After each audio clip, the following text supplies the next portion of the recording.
Olivier Muru, vous êtes le gérant de la fiduciaire Cabexco, implantée à Arlon et à différents endroits au Grand-Duché de Luxembourg. Les frontaliers doivent faire leur déclaration fiscale avant le 31 mars 2022. Il faut être très, très attentif à la classe d'impôt dans laquelle on est inscrit, et ça depuis 2018. Et pourtant, Olivier Muru, beaucoup de gens ne se sont pas mis en ordre depuis. Avec quelles répercussions? Effectivement, toute une série de personnes n'est pas probablement dans la bonne classe d'impôt. Au Luxembourg, il y a deux classes d'impôt principales. Ne pas être dans la bonne classe d'impôt peut avoir un impact fiscal non négligeable pour un ménage.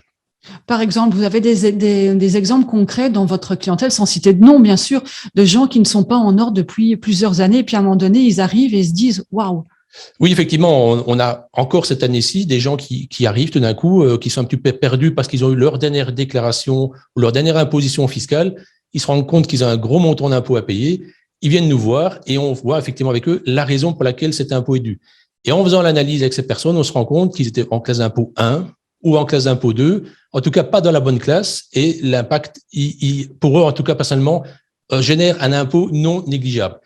Un exemple concret, j'ai un médecin qui est venu chez nous l'année passée, il est résident belge, mais travaille au Luxembourg.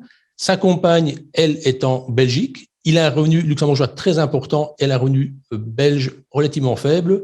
Il était en classe d'impôt 1. Il a payé un impôt très important, alors qu'il suffisait de passer en classe d'impôt 2 pour avoir un impôt effectivement beaucoup plus abordable. Il a, par nos conseils, il a pu gagner effectivement quelques milliers d'euros d'impôts qui, j'espère maintenant, vont lui permettre de rester dans une situation plus normale. Donc, il y a aussi des gens qui sont arrivés chez vous et qui se sont rendus compte que depuis 2018, c'était jusqu'à 8 000 euros par an d'impôts trop payés. Malheureusement, oui. On a eu des cas, effectivement, où certaines personnes débarquent chez nous après quelques années en disant « mais voilà ce que je paye comme impôt ». Il faut savoir qu'au Luxembourg, l'administration luxembourgeoise n'impose pas nécessairement tous les ans. Ils ont 5 ans pour imposer. Et donc, peut-être aujourd'hui, certains ne savent pas encore à quelle sauce ils vont être mangés par rapport à leur situation fiscale qui est en application depuis 2018. Ils sont peut-être en classe 1, ils devraient être en 2. Ils sont peut-être en classe 2, ils devraient être en 1. Et ils vont se rendre compte au moment où l'imposition va leur tomber sur la tête. Mais alors, c'est un problème qui concerne finalement que les salaires. Les autres, c'est pas trop grave. Malheureusement, non. Parce que quelqu'un qui a un salaire relativement faible peut aussi être impacté.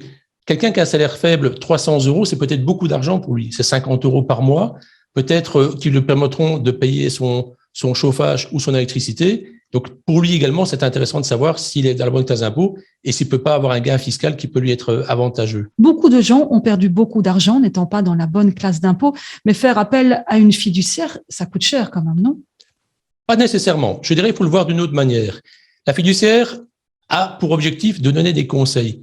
Elle va effectivement vous apporter un conseil, elle va optimiser votre situation fiscale, elle va peut-être coûter 100, 200, 300 ou peut-être plus d'euros pour un conseil annuel, mais peut-être vous faire gagner plusieurs milliers d'euros d'impôts ou peut-être quelques centaines d'euros. Mais en tout cas, cet argent-là va être investi et vous allez effectivement avoir un conseil qui va vous permettre en tout cas d'être dans la situation fiscale la plus avantageuse pour vous et avoir tous les conseils en termes de déductibilité fiscale pour les années futures.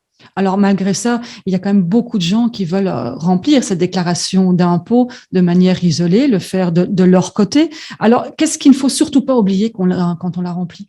Alors, il y a toute une série de choses. Déjà, il faut savoir que vous êtes résident belge, par exemple. Ce que vous déduisez dans votre déclaration belge, vous pouvez aussi le déduire au Luxembourg pour autant que ça soit éligible des deux côtés de la frontière. Vous avez des intérêts sur le crédit hypothécaire, vous le déduisez dans votre déclaration fiscale belge. Vous pouvez aussi le déduire côté luxembourgeois. Il y a certains plafonds en fonction de l'ancienneté du crédit, en fonction du nombre de personnes au ménage, mais ces déductions viennent réduire en tout cas votre base taxable et peuvent vous faire gagner beaucoup d'impôts.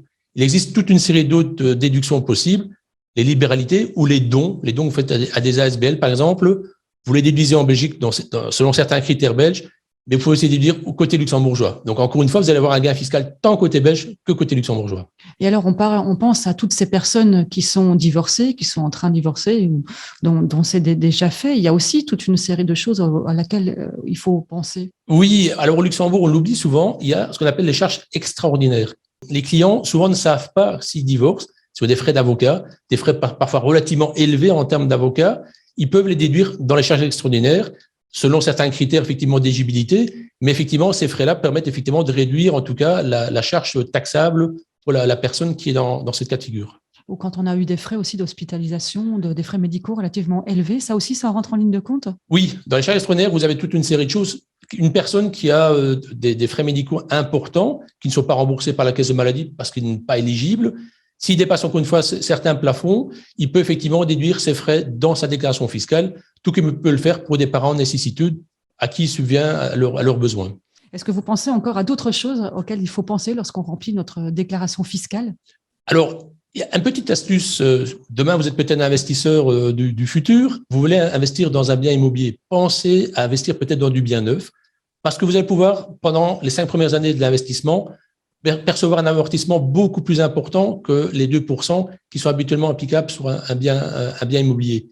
Les 4% que vous allez pouvoir déduire de votre déclaration fiscale faut peut-être vous ramener un revenu fiscal zéro ou négatif au Luxembourg et vous allez pouvoir effectivement avoir un revenu qui, en quelque sorte, ne sera pas taxable côté luxembourgeois. Ça, c'est une petite astuce. Ça peut être le cas aussi pour des biens plus anciens sur lesquels vous allez faire beaucoup de travaux d'investissement. Vous allez effectivement pouvoir optimiser votre investissement, fiscalement parlant, côté luxembourgeois en tout cas.